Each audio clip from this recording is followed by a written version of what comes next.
from yours, I see that even if it was your parents were bitter, when you had your divorce, you're actually still friends with this person. You've maintained, and it was extremely civil. Yeah. You know what I'm trying to say? But it took time, Sure. The first few years was not easy for us. And there came a point where we were like, we need to stay out of each other's lives. Because it was hurtful to see the other person with somebody else, or to see the other person, whatever, anything. Just the reminders are so strong. And, there's so many people that we know in common.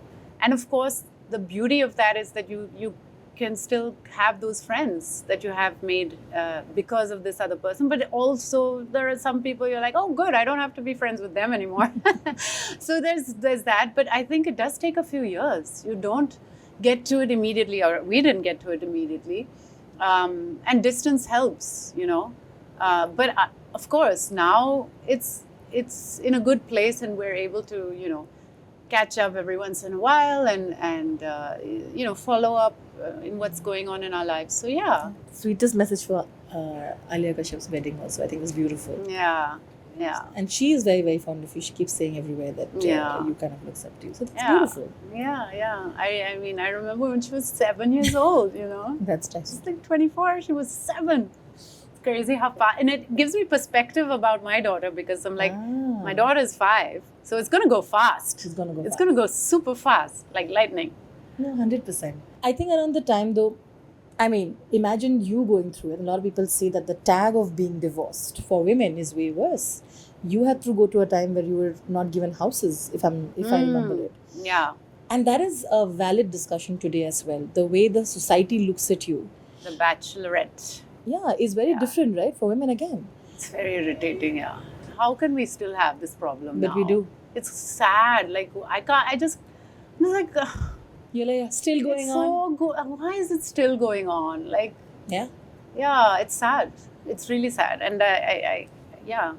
Right? You were denied houses and all of that happened to you, if I'm not wrong? Yeah. I was in this film called, a documentary film called Bachelorette at the time, which was talking to just ordinary women who were, not given houses in Bombay. Mm-hmm. And she somehow found out that I hadn't gotten a house, or at one point I had to fly my mother over to get the house because I had to prove that she was living with me. So things like that.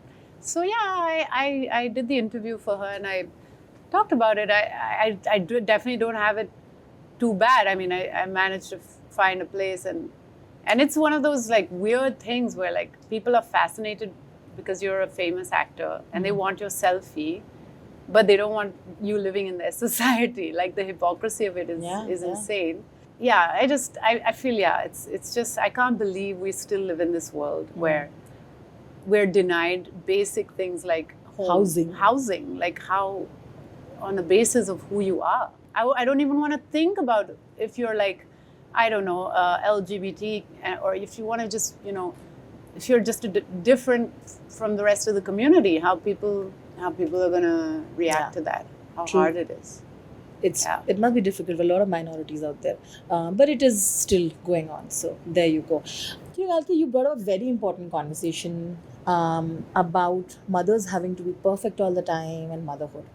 I remember, of course, you've written a book on it later. Yeah. And I think it's called The Elephant in the Womb. Yes, it is. It's available on Amazon for like $300.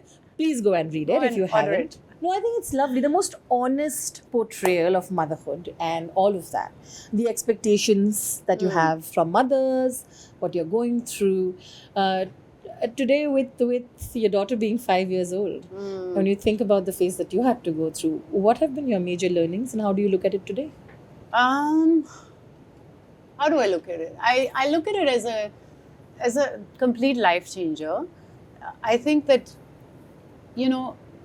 when you become a mother, nobody prepares you for the psychological changes. Of course, the hormonal changes, the fact that your body has been through hell and back is one thing, but the psychological change of everything revolves around this little thing now, this child. It really does. And whether you like it or not, biologically, like literally there were times I was, I was breastfeeding at the time, and I was in another room, and I would hear my daughter cry, and my milk would start coming out.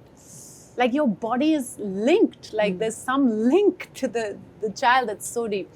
And this doesn't get any less deep when now, I mean, if my daughter, let's say she wants to become, I don't know, something really like you can't do here. I don't know, like an ice skater or something.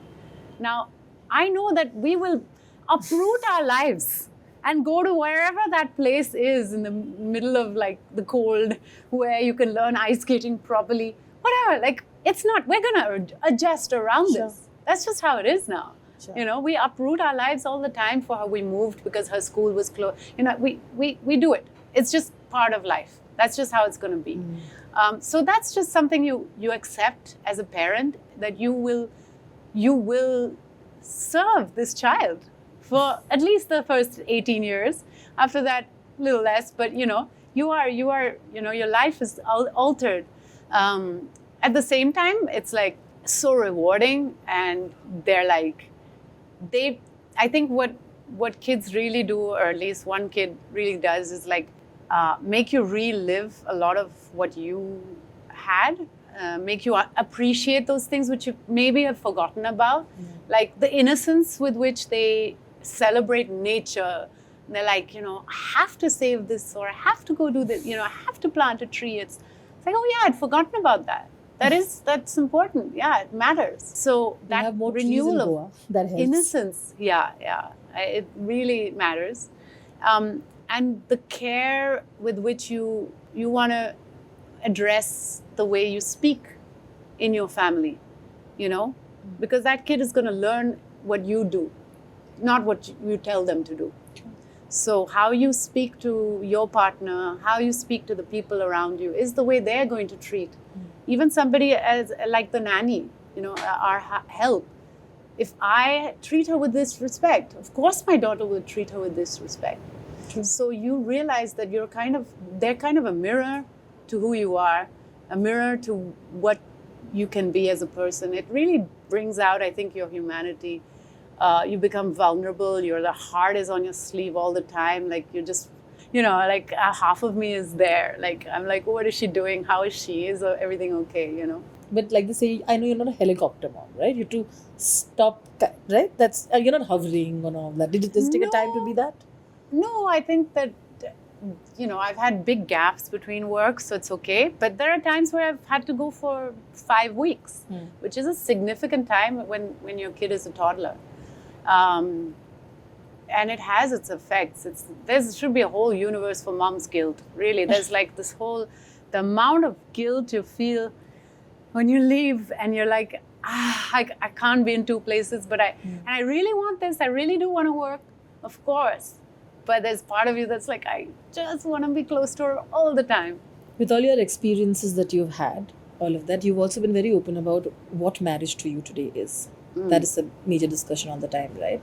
Have you ever felt pressurized to have, from anybody or around you? And how do you look at that today? You feel a little bit of that pressure from family.